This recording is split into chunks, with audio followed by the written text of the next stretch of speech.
Hey, what's up mga kaballers? Maligayang pagbabalik sa aking channel. Halina't pag-usapan natin ang balitang good news kay Jun-Ethan Kumonga. At ang balitang Pelinka inayawan si Carl Uso at DeRozan. Tara na't pag-usapan natin yan dito sa Basketball Hotshot.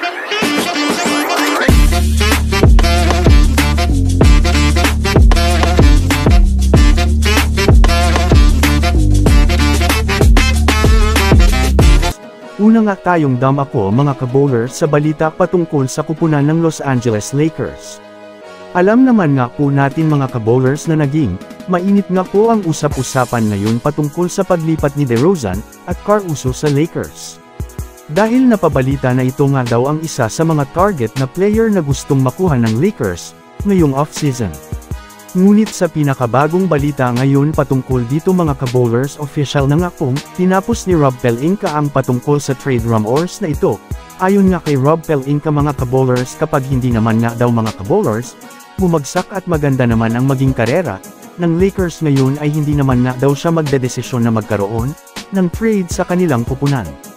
Kumbaga mga kabowlers, malaki nga po ang tiwala nito ni Rob Pelinka sa kanyang mga players, lalo pat sa ngayon nga ay paunti-unti na nga po nilang nakukuha ang tamang rotation para sa kanilang team.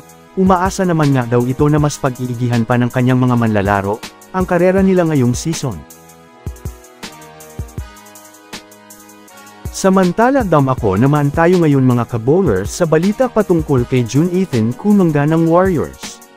Sa ngayon mga kabowlers ay inilabas nga po ng Warriors Insider ang sinabi ni Steve Kerr kay Jun-Ethan Kumonga. Ayon nga kay Coach Steve Kerr mga kabowlers, ilalagay niya nga daw sa ngayon si Jun-Ethan Kumonga sa posisyon na nilalaro ng kanilang Hall of Famer na si Draymond Green. Kumbaga mga kabowlers, malaki nga po ang tiwala ni Steve Kerr sa kanilang young star na si Jun-Ethan Kumonga.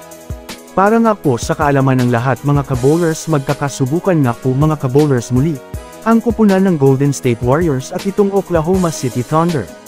Kahit man nga po sa bahay pa rin ng Warriors gaganapin ang kanilang magiging laro, ay kailangan pa rin mag-step up ng mga role players ng Warriors bukas. Dahil na rin mga kabowlers, kapag hindi na naman nga po nag-click ang laro ng kanilang inaasahan na player, ay malamang sa malamang maaari na naman na matalo sila sa pangwalong pagkakataon. Kaya naman abangan na lang natin bukas ang kanilang magiging laro kontra sa OKC. So that's it for today's video mga kabowlers. Yan lang ang ating pag-uusapan sa ngayon. Pindutin na ang subscribe and hit nyo na rin ang notification bell para sa mga susunod na updates sa mundo ng basketball. Again, this is Basketball Hotshots. Thanks for watching.